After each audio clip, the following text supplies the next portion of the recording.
어느 식당에 갔다가 식당 옆에 이렇게 붙여놓은 글귀를 보면서 인상 깊어서 이 글귀의 출처가 어딜까라고 찾아보았던 적이 있습니다. 제목은 노년의 지혜라고 하는 글이었는데 출처를 찾아보니까 불경 가운데 하나인 법구경에 나와 있는 글귀더라고요. 친구여, 나이가 들면 설치지 말고 미운 소리, 우는 소리, 헐뜯는 소리, 그리고 군소리, 불평일랑 하지 마소. 알고도 모른 척, 모르면서 적당히 아는 척 어수룩하소. 그렇게 사는 것이 편안하다오. 친구여, 돈 욕심을 버리시구려. 아무리 많은 돈 가졌다 해도 죽으면 가져갈 수 없는 것, 많은 돈 남겨 자식들 싸움하게 만들지 말고 살아있는 동안 뿌려서 산더미 같은 덕을 쌓으시구려. 이런 이야기가 쭉 흘러 내려가는 글귀인데요. 보면서 나이 든다는 것에 대해서, 어른이 된다는 것에 대해서 한번 잠시 생각해 본 기억이 있습니다. 헬렌 아이엔이 쓴 나이 든다는 것이라는 책을 보면 그는 나이를 먹는 것을 이렇게 묘사합니다. 나이 든다는 건 바퀴가 굴러가는 것과 같다. 받는 데서 주는 쪽으로 성숙해가는 삶이 죽음을 값지게 만들면서 인생의 주기를 매듭지어 가는 것이다. 그러므로 나이 드는 걸 감추거나 부정할 필요가 없다. 삶의 신비를 벗겨 그 실체를 서서히 드러내는 성장 과정으로 이해하고 인정하고 경험해야 한다라고 말합니다. 그렇습니다. 나이가 든다는 것이 성장의 과정으로 경험되어질 수 있다면 그의 인생은 진정 복 있는 인생일 것입니다.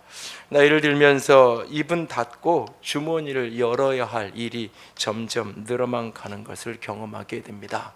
그런데 얘 본성은 주머니는 열지 않고 입만 자꾸 열고 싶은 게 본성입니다. 그러나 그러면 그럴수록 자꾸 후배들이 안 만나려고 그러고 피하려고 그러고 그런 것 같아요. 근데 입은 닫고 주머니를 열 때야 사람들이 나를 찾아주고 그러지 않나라는 생각을 요즘 들어 부쩍합니다. 나이 들면 만큼 나는 성장해 가고 있는가? 나이 들어 어른 노릇을 해야 할 자리, 위치는 점점 늘어가는데 나는 진정 어른다운 어른으로 서 있는가? 스스로에게 자문해 보게 됩니다. 신앙의 기본 열매, 그 두 번째는 성장, 자라감의 열매입니다. 성도는 하나님의 집에 심기어진 종려나무와 같이 번성하며 레바논의 백향목같이 성장해야 합니다. 오늘 함께 읽은 시편 92편의 의인은, 성도는 종려나무같이 번성하며 레바논 백향목같이 성장할 것이다 라고 말합니다. 왜냐하면 그는 여호와의 집에 심겼으며, 여호와의 집에 심겨져 있기 때문에 하나님의 집, 그 뜰 안에서, 하나님의 품 안에서, 하나님의 손길 안에서 번성하고 성장해 가야 한다라고 우리에게 말씀합니다. 그리스도 안에서 저와 여러분은 얼마나 성장한 어른이 되어 있나요? 어린아이의 자리를 넘어서서 어른다운 어른이 되어져 있나요? 스스로에게 자문할 수 있기를 원합니다. 그리스도 안에서 어린아이가 아닌 어른이 된다는 것은 어떤 의미일까요? 첫 번째로 그리스도 안에서 어른이 된다는 것은 어린아이의 일을 버리는 것을 말합니다. 어른은 어린아이의 일을 버린 사람을 가리켜서 어른다운 어른이라고 말하는 것입니다. 목회상담자인 데이빗 시멘즈 박사의 어린아이의 일을 버려라 라는 책이 있습니다. 좋은 책인데 절판이 돼서 새로 나오지가 않아서 안타까운 책 중에 하나인데, 이 책의 표지의 표지 그림이 참 인상적이에요. 표지에는 한 남성이, 성인 남성이 표지에 등장인물로 나와 있는데 아주 말쑥하게 이 정장을 차려입은 그의 입에는 그 젖꼭지가 물려져 있고, 그가 앉아있는데 그가 앉아있는 자리는 아이들 장난감 자동차 위에 앉아 있습니다. 그리고 그의 주변에는 곰 인형을 비롯해서 이런저런 장난감들이 널브러져 있고 그의 뒤에는 풍선이 달려있는 것을 보게 됩니다. 분명 사람은 어른인데 그가 하고 있는 짓은 어린아이의 모습을 하고 있는 그림입니다. 시멘즈 박사는 이렇게 말합니다. 생일 횟수는 나이를 분명히 말해주지만 우리의 나이가 행동 성향을 정확히 대변하는 것은 아니다. 우리 속의 어린아이는 나이에 상관없이 우리 속에 머물러 있다. 연령상으로는 분명 성인이라 할 수 있는 사람들이 감정적으로나 영적으로는 아직도 어린아이인 것이다. 따라서 나이가 들어 어른이 되면 그의 안에 있는 어린아이의 성향이 곧바로 사라지고 바로 그 자리에 의젓한 성인 성향이 자리를 잡게 된다는 말은 사실과 다르다. 우리를 가로막고 있는 우리 안에 어린아이를 과감하게 버리자. 그렇게 함으로써 우린 성숙한 크리스천으로 한 걸음 더 전진하게 될 것이다 라고 말합니다. 나이가 들면 세월이 흐르면 철들겠지, 괜찮아지겠지, 그것이 아니라는 것을 우리는 내 자신을 보면, 주변의 수많은 사람들을 보면서 우리는 느끼는 것입니다. 나이를 한 해 먹으면서 내 몸은 자라가고 있는지 모르지만 내 속사람은 여전히 어린아이의 모습 그대로 있을 수 있다는 것입니다. 어린아이의 모습을 한 사람이 어린아이의 짓을 하면 귀엽습니다. 그러나 어른의 모습을 한 사람이 어린아이 짓을 할 때 참 살아가기 힘들고 가치하기 버거운 일을 경험하게 되는 겁니다. 고린도전서 13장에서 바울 사도는 자기 간증을 이렇게 고백합니다. 13장 11절 같이 읽습니다.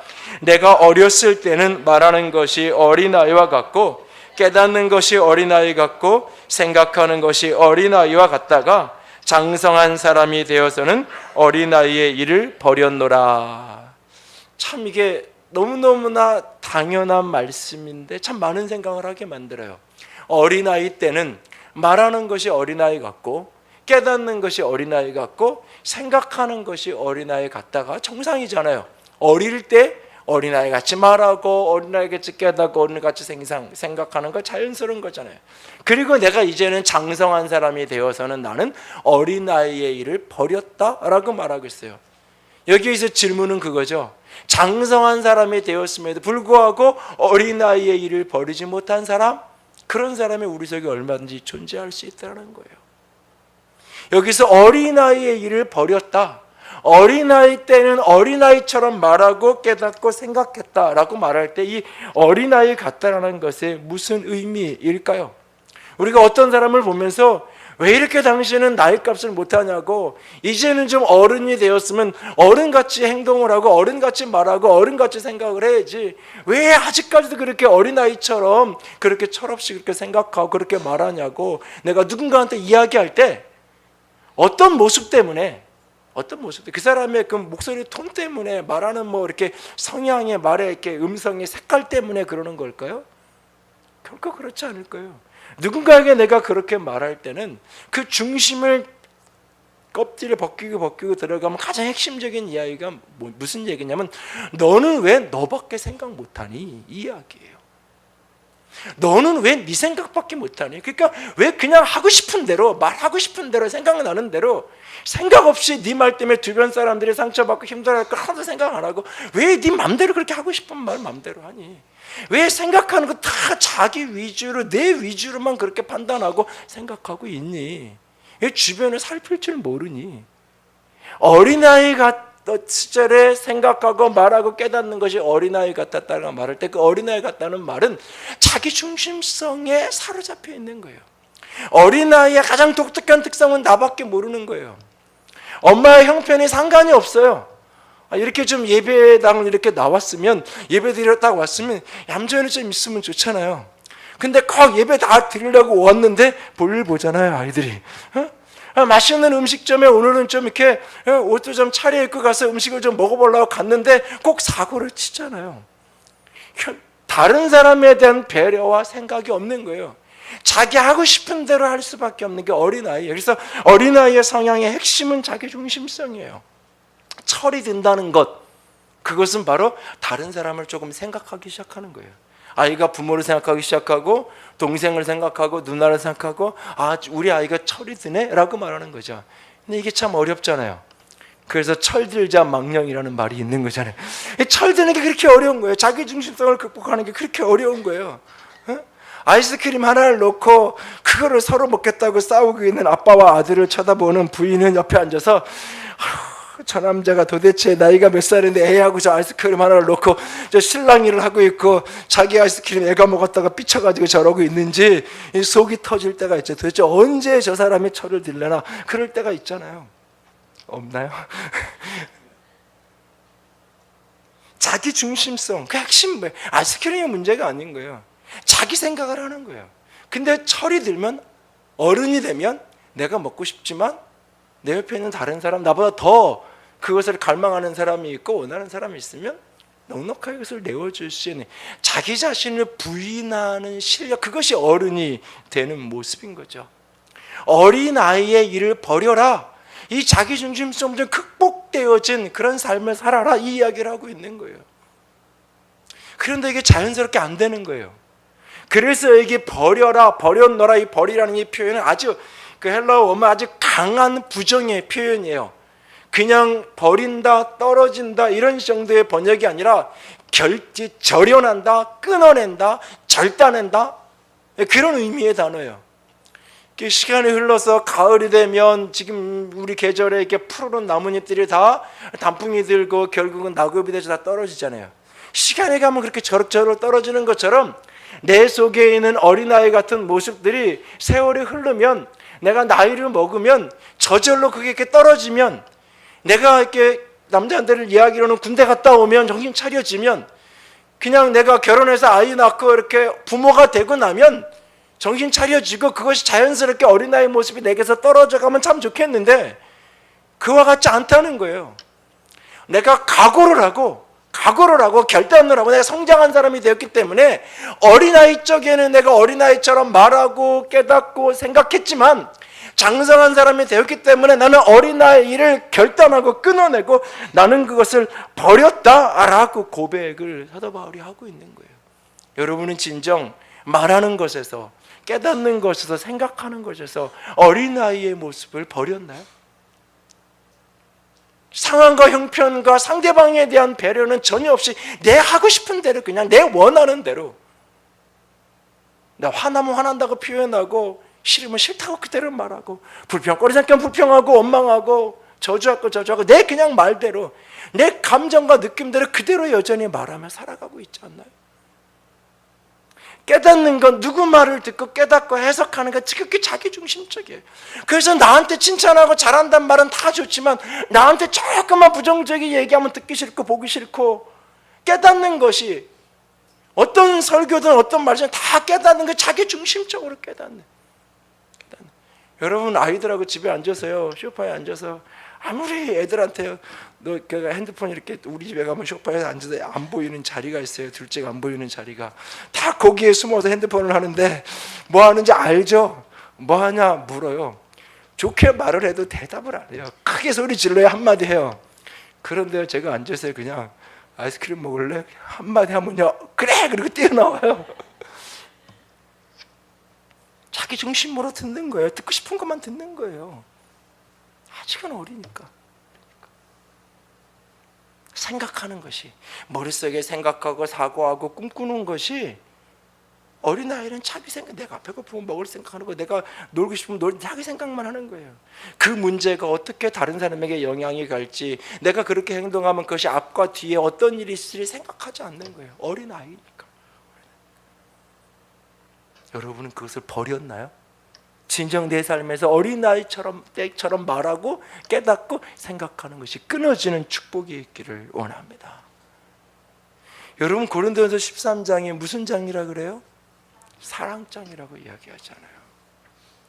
사도 바울은 지금 사랑에 대한 이야기를 한참 하다가 사랑이 없으면 모든 게 소용이 없다고, 천사의 말을 해도 산을 옮겨 바다에 던지는 그런 기적을 일으키는 사람도 사랑이 없으면 아무 소용이 없다고 사랑에 대한 이야기를 하다가 갑자기 어린아이의 일을 버리는 이야기를 하고 있어요. 여러분 무슨 얘기인지 아세요? 어린아이의 일을 버리지 않으면 사랑이 불가능해요. 어린아이의 일을 버리지 않는 사람이 누군가를 사랑한다는 건 사랑이 아니에요.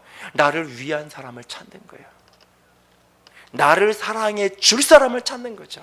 내 말을 들어줄 사람을 찾는 거예요. 나를 위해서 희생을 헌신해 줄 사람을 찾는 거예요. 그래서 내가 원하는 대로 내 부모처럼, 내 어머니처럼, 나를 위해서라면 모든 걸 해줄 수 있는 사람을 찾는 거예요. 그건 사랑이 아니에요. 어린아이의 사랑이란 바로 그런 사람을 찾는 거예요.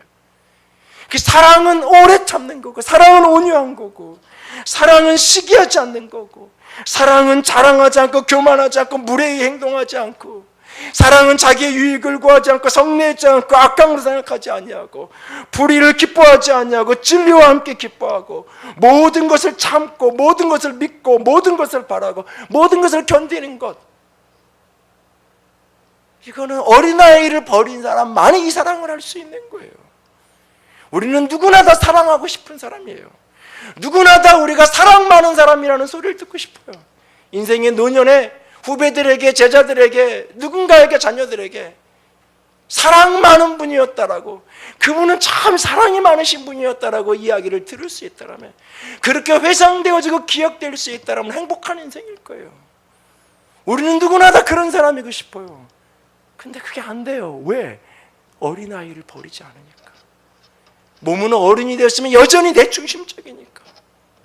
내 중심성이 더 강화되니까 말은 많아지고 주머니는 더 닫게 되는 거예요. 오히려 역설적으로. 사실은 내 중심적으로 모든 게 돌아가지 않으니까 자꾸 잔소리를 더 하는 거잖아요.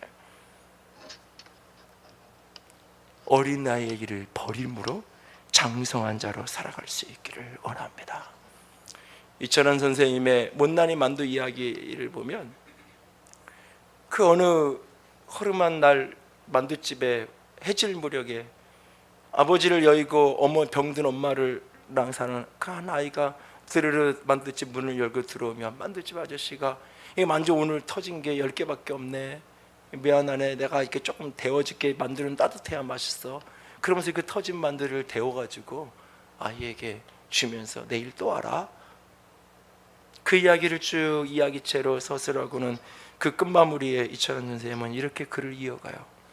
만두집 아저씨는 옆구리가 터져서 팔 수 없는 못난이 만두를 매일매일 아이에게 주었습니다.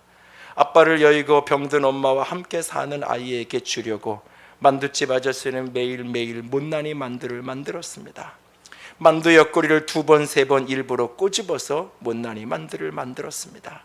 만두집 아줌마도 모르게 아무도 모르게 매일매일 못난이 만두를 만들었습니다. 못난이 만두는 못난이 만두가 아니었습니다. 못난이 만두는 사랑이었습니다 라고 이야기하죠. 사랑하면서 사랑받는 사람의 입장까지, 그 아이의 자존심까지 생각하면서 일부러 그 만두를 터뜨려가면서, 우리가 생각하면 터뜨린 만두 주느니 깨끗한 만두 주는 게 나을 것 같잖아요. 그 아이의 받는, 사랑받아야 되는 그 아이의 입장까지 배려하면서까지 무엇인가를 나누려는 그 마음, 그것은 어린이 아니면 그런 생각이 되지 않는 거예요. 그리스도 안에서 어린아이가 아닌 어른이 된다는 것, 그것은 내 속에 있는 말하고 깨닫고 생각하는 것이 어린아이의 수준을 뛰어넘어야 돼요. 자기 중심성 철들어서 이것을 끊어낼 때, 이것이 버려질 때 우리는 그리스도 안에서 진정 어른다운 어른이 될 것입니다. 두 번째로, 그리스도 안에서 어른이 된다는 것은 사단의 미끼를 물지 않는 것입니다.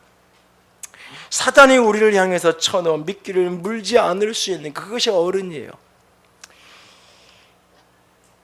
여러분, 그 아이들이 어릴 때 이 홈프로스나 이마트나 이렇게 마트, 대형 마트를 이렇게 아이들만 집에 놔둘 수 없는 형편, 아이들이 어릴 때니까 데리고 이렇게 가야 될 무렵들 보면 갈 때마다 늘 슬랑이를 해야 했던 기억이 나요. 어느 순간 애가 사라졌다가 나중에 나타나는데 블럭을 하나 꼭 들고 나타나요. 블럭을 유난히 좋아했잖아요. 부모 입장에서는 블럭이 참 이게 그렇잖아요. 차라리 먹는 거면 먹어서 도움이라도 되겠지만, 블럭은 한 번 만들어 놓고 그래서 사온 그날 몇만 원 주고 산 거, 그날 하루 저녁 지나고 나면 그냥 장식품이잖아요. 저걸 좀 부셔가지고 또 만들면 좋겠는데 그건 싫어하잖아요. 그건 싫어하고 또 새로운 걸 만들어야 되잖아요. 그리고 언젠가부터는 거는 이제 블럭에 있는 층은 안 가죠. 그 층을 피해서 다른 층으로 가게 돼 있어요. 어린 아이는 눈에 보이면 계산 없이 그걸 붙들게 돼 있어요. 속에 그 어린아이의 성향이에요. 어린아이의 모습. 영적으로 어른이 된다는 것은 눈에 보이는데 저거 먹으면 맛있을 것 같은데 진짜 맛있을까? 진짜 나에게 유익일까? 한 번 더 생각하게 돼 있는 거예요. 여러분, 그리스도인이 성장하고 성숙하는 것을 가장 싫어하는 게 누굴까요? 그건 사단이에요.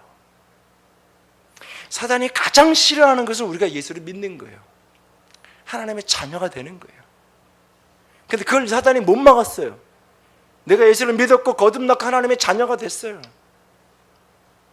그러면 사단이 이제 그거 못 막았으니까 포기하고 떠나가는 게 아니에요. 그 다음부터 사단은 우리가 자라가지 못하게끔, 성장하지 못하게끔, 그래서 하나님의 기쁨이 되기보다 하나님의 아픔이 되어지고 하나님의 나라를 위한 용사가 되기보다는 끊임없이 징징거리는 어린아이로 머물러 있게 만드는 것, 그것이 사단이 원하는 거예요. 그래서 끊임없이 사단은 우리의 삶에 덫을 쳐놓고 그 덫의 한가운데 미끼를 걸어놓는 거예요. 그것을 성경은 사단의 올무라고 표현하고 있어요. 여러분, 덫을 놓아가지고 무엇인가 어떤 동물, 토끼나 뭐를 이렇게 잡아본 적이 있어요? 덫을 치는 데서 늘 두 가지 속성이 있어요. 하나는 덫을 치려면 보이지 않게 쳐야 돼요.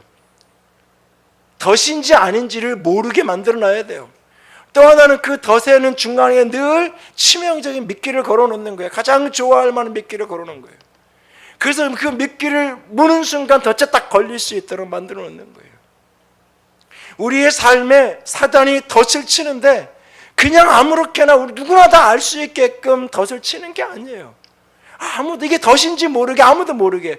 그리고 거기에는 치명적인 미끼가 있어요. 그걸 먹으면, 삼키면, 소화시키면 오히려 내게 도움이 될 것 같고 유익할 것 같은 그런 미끼들이 거기에 걸려 있는 거예요. 그걸 보고 지나가면 아무런 상관이 없어요.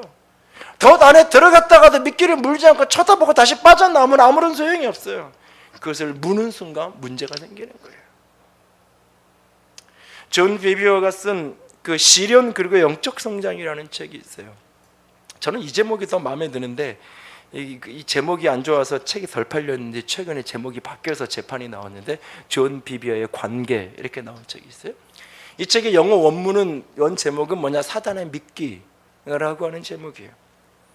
존 비비어가 사단이 그리스도인이 영적으로 성장하지 못하도록 그의 삶에 걸어놓는 미끼 중에 가장 치명적인 미끼가 있는데 그건 뭐냐? 실족하게 하는 시험이다 라고 이야기를 해요. 어떤 외적인 시련이든지 유혹이든지 그 본질 속에, 그 중심에 그 시련 자체가 문제가 아니라, 그 유혹 자체가 문제가 아니라 그 밑바닥의 가장 중심에 가장 치명적인 미끼는 뭐냐? 실족하게 만드는 거예요. 그래서 그것을 그냥 소화시키지 않을 때는 아무런 문제가 없는데 그것을 먹어서 소화시키고 나면 우리 내면 속에서 수많은 상처와 분노와 비통과 질투와 이런 것으로부터 시작해서 점점 그것이 발전하면 무례함과 비난과 모욕, 분열, 이탈, 깨어진 인간관계, 배신, 타락과 같은 증상으로 나타난다. 그런 이야기예요. 그러면서 이 실족의 가장 큰 문제는 자기 자신이 실족한 것을 깨닫지 못한다는 거예요. 자신이 당한 시련, 자신이 당한 어려움, 자신이 지금 당한 일, 그 일이 너무 크게 보이기 때문에 내가 지금 실족하고 있다는 것, 사단의 덫에 걸려들고 있다는 것 자체가 인식이 안 된다는 거예요. 그 미끼를 딱 보면 그 미끼가 너무 먹고 싶거든요. 너무 맛있어 보이거든요. 저거 하나 먹으면 내가 너무너무 좋을 것 같거든요. 그렇기 때문에 내가 지금 그 사단의 덫 속으로 한복판에 들어가고는 자기 상태가 안 보이는 거예요. 그 문제만 보이고 내가 지금 놓여있는 위치, 내 상태가 보여지지 않는 상태, 이것이 실족이 가져다 주는 가장 큰 위험성이라고 존 비비어는 우리에게 이야기합니다. 예수님은 이런 이야기를 하셨어요. 실족하게 하는 일이 없을 수는 없으나 실족하게 하는 자는 화가 있을 거다. 특별히 어린아이, 소자 이런 사람들을, 어린아이들을, 영적으로는 육적으로는 어린아이를 실족해 하는 사람은 연자맷돌을 메고 그 바다에 던져버려야 될 만큼 화가 있을 거다.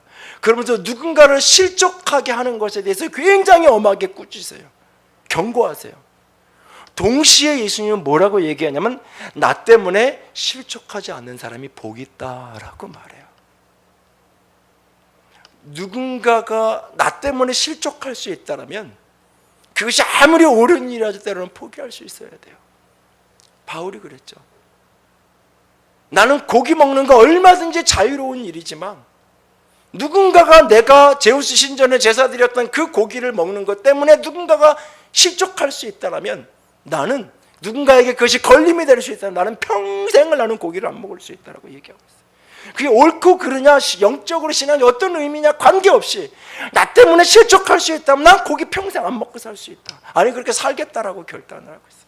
그만큼 나로 말미암아 누군가가 실족할 수 있다면 그것을 피하는 게 너무너무 중요해요. 그러나 동시에 내 자신이 누군가로 인해서 어떤 문제로 인해 실족하지 않는 게 복이 있다고 말이에요. 예수님 때문에 나 때문에 실족하지 말라 그래요. 무슨 얘기예요? 나 때문에 예수님 때문에 실족했던 대표적인 사람이 세례 요한이에요. 자신이 기대했던 메시아의 모습으로 예수님이 행동하지 않는 거예요. 분명히 세례받을 때 분명히 그가 하나님이 보내신 메시아 그리스도인이라 그런 깨달았는데 자신이 기대하던 메시아의 모습으로 예수님이 행동하지 않는 거예요. 그 모습을 보면서 마음에 실망이 되고 실족이 되는 거예요. 그래서 당신이 진짜 메시아 맞아요? 이렇게 되묻는 거예요. 세례 요한이. 하나님이 내가 원하는 대로 움직이지 않을 때 우리는 실족하게 되는 거예요. 내가 그렇게 기도했는데, 내가 그렇게 부르셨는데, 내가 그렇게 소원했는데 하나님이 내가 원하는 대로 움직여주지 않을 때, 내가 원하는 대로 원한 것을 톱닥톱닥 주셔야 되는데 그렇게 하지 않을 때 실망과 좌절이 어느 날 실족으로 가는 거예요.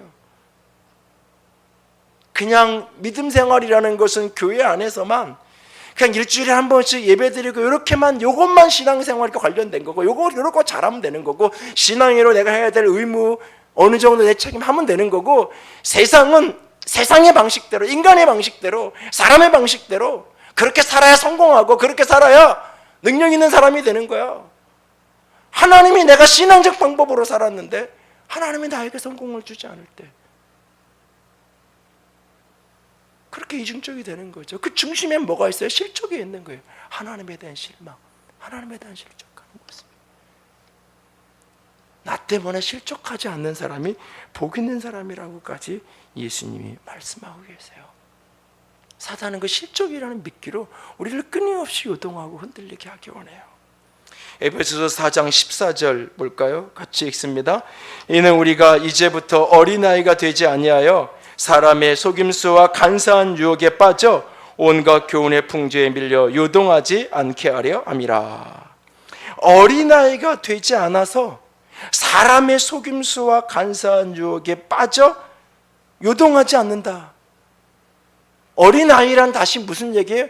사람의 속임수와 간사한 유혹에 빠져 쉽게 실족해서 요동하고 흔들린다라는 이야기예요. 여기에 중요한 포인트 중에 하나가 뭐냐면 사람의 속임수, 사람의 간사한 유혹. 여러분 어린아이는요, 아이가 어릴 때는요 사람을 중심으로 모든 걸 움직이게 돼 있어요. 어렸을 때 아이가 수학 선생님이 좋으면 수학을 열심히 하게 돼 있어요. 영어 선생님이 좋으면 영어를 열심히 하게 돼 있어요. 근데 해가 바뀌어서 수학 선생님이 바뀌었는데 수학 선생님이 마음에 안 들어요. 그럼 수학 선생님이 싫어지면 수학이 하기 싫어져요. 그게 어린아이예요. 사람이 좋으면, 그 선생님이 좋으면 그 과목도 좋고 그 일도 재밌는 일인 거예요. 어른이 된다는 것은 내가 해야 될 일이 수학이면 수학 선생님이 좀 내 마음에 안 들어도 내가 그것을 해내는 게 어른의 모습이에요. 결국 어린아이는 결국 사람 중심으로 움직여가게 돼 있어요. 영적인 것도 마찬가지예요. 신앙적으로도 신앙생활을 사람 중심으로 해가는 것, 결국 그것 때문에 실족하고 넘어지는 일들이 벌어질 수 있어요. 결국은. 관계는 필요하고 중요한 건 맞아요.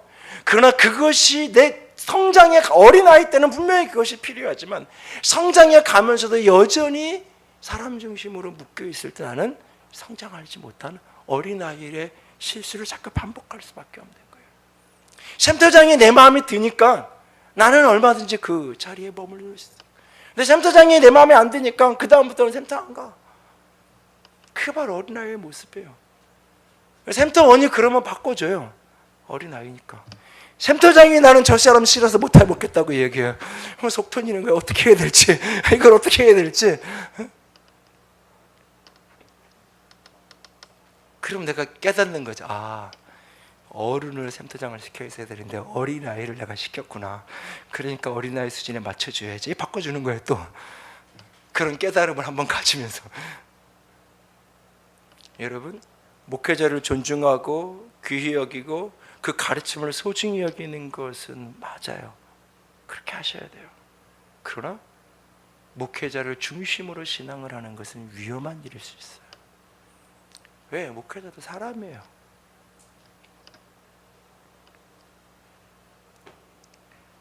우리가 삶의 중심에, 그래서 그 목사님이 강단에 있는 날은 오늘 은혜 받을 날이고, 그 목사님이 설교하지 않는 날은, 난 오래전에 내가 대학교 1학년 때 한국의 큰 교회를 탐방하다가 어느 교회 계단에서 내려오는데 환하게 웃으면서 대화를, 나 오늘 성공했어. 무슨 일인가 쫓기서 듣는데, 오늘 나 조 목사님이 설교하는 거 들었어. 본당에서 예배 드렸어. 너무너무 행복해. 좋아. 저게 뭔 소린가 한참을 내가 해석을 한 적이 있는데요, 그 목사님을 너무 좋아하니까 그 목사님이 설교하는 예배에만 참석해서 은혜를 받고 감동을 받는 거예요. 본당에 들어가서 예배 드린 것만 가지고도 오늘은 성공한 예배의 날인 거예요. 30분 전에 안 가면 본당에 못 들어가니까. 그리고 그 목사님이 해외에 자주 가, 그러니까 주일날 매주 설교하는 것도 아니니까 그런 거예요. 한편으로는 저 목사님 어떤 능력 있는 목사님이길래 성도들이 저럴까, 한편 생각이 들면서도 한편으로 저게 옳은 걸까, 이런 반문을, 저게 건강할 걸까, 이런 반문을 스스로 했던 기억이 나요. 사람을 중심으로 요동하고 흔들리는 것, 그 어린아이의 모습이에요. 자라면, 성장하면 사람이 아니라 하나님이, 말씀이 그의 삶의 중심으로 움직여 가야 하는 거예요. 그 어린아이에겐 사람 중심인 게 맞아요. 그러니까는 친절해야 되고, 교회가 잘해야 되고, 따뜻하게 해줘야 되고, 어쨌든 들어주고 받아줘야 돼요. 그래야 신앙에 머물게 돼 있는 거니까.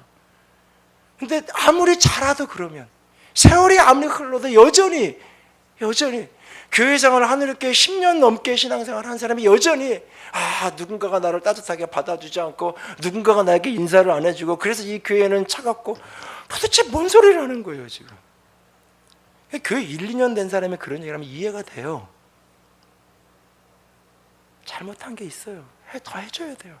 근데 교회가 10년이 넘었고 집사가 됐고 그러면 내가 그런 역할을 해야 되는 거잖아요. 내가 그런 사람이 돼야 되는 거잖아요. 근데 여전히 나는 어린아이의 모습으로, 여전히 누군가가 나에게 그걸 해달라고, 왜 안 해주냐고. 때가 되면 자라가는 축복이 있기를 합니다. 세 번째는, 어른은 젖이 아닌 밥을 먹어야 돼요. 어린아이에게 젖은 생명이에요. 그 젖은 종합 영양제의 모든 영양을 다 공급해 주는 게 젖이에요. 그러나 때가 되면 그 젖을 끊어야 돼요. 아파도 힘들어도 끊어야 돼요. 그리고는 밥을 먹어야 돼요. 그래야 건강한 거예요. 그래야 자라가는 거예요. 영적으로도 마찬가지예요. 이 젖과 밥은 다 영의 양식이 말씀을 상징하는데, 젖은 누군가가 다 소화시켜 놓은 거죠. 먹으면 바로 영양이 되는 거예요. 밥은 그 거친 거를 내가 씹어서 내가 소화를 시켜야 돼요. 근데 어른이 되었음에도 불구하고 젖만 먹는 사람 있죠. 병원에 중환자실에 누워있는 사람. 그 사람의 생존을 위해서 필요한 모든 영양은 공급해요. 그래서 살아는 있어요. 근데 건강하지 못해요. 힘은 없어요. 힘은 주사 맞고 죽 먹고 젖 먹는 게 아니라 내가 밥을 먹고 거친 걸 씹어서 먹으면서 해야 내가 건강한 사람이 될 수 있는 거예요. 마찬가지예요, 영적으로도. 그런데 많은 그리스도인들이 그렇지 못해요. 사도 바울이 안타까운 고백을 이렇게 얘기합니다. 고린도전서 3장 1절 2절 같이 읽어요. 형제들아, 내가 신령한 자들을 육신에 속한 자 그리스도 안에 어린아이를 대함과 같이 하노라. 젖으로 먹이고 밥으로 아니하였노니 이는 너희가 감당하지 못하였음이거니와 지금도 못하리라. 신구약 성경 중에 가장 가슴 아픈 구절 중에 하나가 이 구절이에요. 저는 지금도 못하리라, 이 표현. 지금도. 어린아이 때 젖을 먹는 건 정상이에요. 어린아이 때 젖 잘 먹는 건 건강한 거예요. 근데 문제는 지금도, 세월이 그렇게 흘렀는데 지금도 그것밖에 못하고 젖이 아니면 감당이 안 되는 거. 히브리서 5장은 또 이렇게 이야기하죠. 5장 13절 14절 같이 읽어요. 이는 젖을 먹는 자마다 어린아이니 의의 말씀을 경험하지 못한 자요 단단한 음식은 장성한 자의 것이니 그들은 지각을 사용함으로 연단을 받아 선악을 분별하는 자들이니라. 아멘. 젖과 밥 구분하는 게 모호하고 많은 이야기를 해야 될 거예요. 사실은 간단하게만 이야기 드리면 형식적인 모습에는 형식적 방법론적인 측면에서 젖은 누군가가 다 소화시켜 놓은 거예요. 쉽게 얘기해서 설교를 듣는 것, 어떤 의미에서 젖을 먹는 것에 해당할 수 있어요. 사실은 그냥 누군가가, 목회자가 다 소화해 놓은 이야기를 내가 그냥 그렇게 듣는 거예요. 밥이란 내가 지어서 내가 씹어서 먹는 거예요. 말씀을 내가 읽는 거예요. 말씀을 내가 묵상하는 거예요. 설교를 들을 때도 그냥 피상적으로 그렇구나라고 듣는 것이 아니라 그것을 내가 주의 말씀의 성경 본문에 비교해서 그런가 하여 사고하면서 저 말씀을 내 삶에, 내 개인의 삶에 어떻게 자기화시켜가서 내게 적용시켜갈까 끊임없이 사고하면서 설교를 듣는 거예요. 듣는 자리에서도. 밥을 먹는다는 것은, 젖을 먹는다는 것은 그냥 예배 참석했어, 오늘 내가 설교 들었어, 그렇게 일주일에 한 번씩 예배드리고 살아가는 삶, 마치 중환자실에서 능계를 꽂고 사는 거랑 똑같은 거예요. 중환자실에 능계 꽂고 있으면 생명은 유지돼요. 그렇게 일주일에 한 번씩 예배에 나와서 말씀드리면 말씀의 영향이 젖이 공급돼서 생명은 유지돼요. 신앙인으로서의 생명은 붙어 있어요. 그러나 그는 자라가지 못해요. 말씀을 들은 거를 내가 읽고 내가 묵상하고 그 말씀과 씨름하면서, 특별히 들으면서도 끊임없이 내 사고 속에서 이것을 어떻게 내 삶으로 가져와야 되는지를 끊임없이 생각하고 그것을 삶에서 가서 부딪혀서 씨름하면서 그렇게 들어야 돼요. 그리고 내용적인 측면에서 내가 듣고 싶은 이야기, 내가 원하는 이야기, 내가 좋아하는 이야기, 내 마음에 흐뭇한 이야기, 만을 듣기 원하는 거, 그게 바로 젖을 먹기 원하는 거, 입에 달기 원하는 거. 조금은 내 마음에 불편하고 조금은 내 마음에 힘들어도. 지난주에 어떤 분하고 어떤 식당에 대한 이런 이야기를 하면서 그분이 하는 식당은 쉽게 성공하기 어려울 거예요. 그럼 제가 그랬어요. 그분은 자기가 가지고 있는 그 메뉴에 대한 확신이 너무 커요. 그래서 이 브랜드로 개업만 하면 대박이 날 것으로 착각하고 있어요. 그게 한국인의 입맛에 얼마나 맞는지, 그 가게가 오픈되는 그 지역에 얼마나 맞는지에 대한 사고를 고민을 하고 씨름할 마음이 별로 없어요. 그 음식에 대한 확신이 너무 크기 때문에 성공할 가능성이 제가 보기엔 별로 없을 것 같아요. 그런 얘기를 제가 했어요. 음식점에서 성공하려면 주인이 맛있으면 성공 못해요. 손님이 맛있어야 성공하는 거죠. 손님이 맛있어야 성공하는 거예요. 목회자의 고민이 그거예요. 목회자의 고민 중에 하나가 사람들이 듣고 싶은 설교를 해야 되는지 해야 할 설교를 해야 되는지. 목회자로서 평생을 하는 씨름이에요. 평생을 하는 씨름이에요. 어떻게 하면 해야 할 소리를 덜 거칠게 만들까? 어쩌면 그게 최고의 고민이에요. 이거 그냥 그대로 그냥 하면 이게 목에 걸리니까, 씹다가 뱉어버리니까 이걸 어떻게 부드럽게 설탕도 치고, 백종원 씨 요리는 설탕만 갖다 부으면 이게 맛있어지는데 그런 게 별로 없어요. 목사에게 그런 게 있다면 뭐가 있냐면 성령의 기름 부으심. 그분이 역사해 주면 내가 좀 거칠어도, 내가 부족해도 그분이 역사하면 그냥 다 해결되니까. 그래서 때로는 기도하는 거예요. 좀 거칠어도 당신이 해결해 달라고. 사실은 그게 사모함인 동시에 책임전가 하는 거예요. 그분이 해결하시는.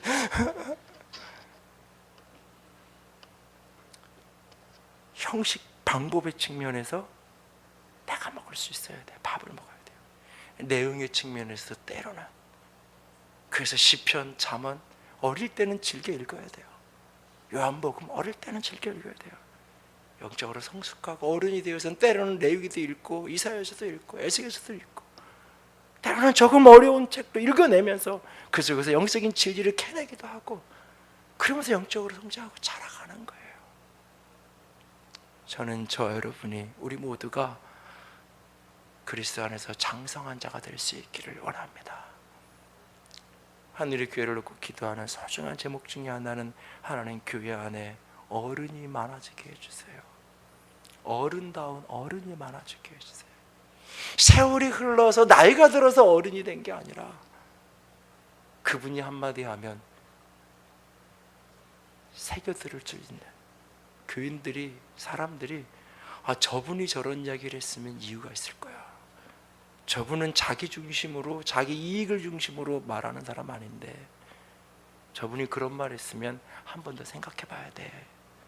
이렇게 귀담아 들을 수 있는 그런 어른이 우리 속에 많아지기 원합니다. 여러분이 그런 사람이 됐으면 좋겠고 여러분이 여러분의 집안의 가문에서 그런 어른이 되었으면 좋겠어요. 그래서 가문에 혼돈된 여러 가지 복잡한 문제가 있을 때도 그 어른이 한마디 하면 정리가 되고 갈피가 잡히고 한 마음에 대해서 문제를 또 풀어가기도 하고 우리 모두가 하나님 안에서 어린아이를 버리고 사단의 미끼에 속지 않고 젖이 아닌 밥을 먹어 장성한 자로 설 수 있기를 주님의 이름으로 부탁드립니다.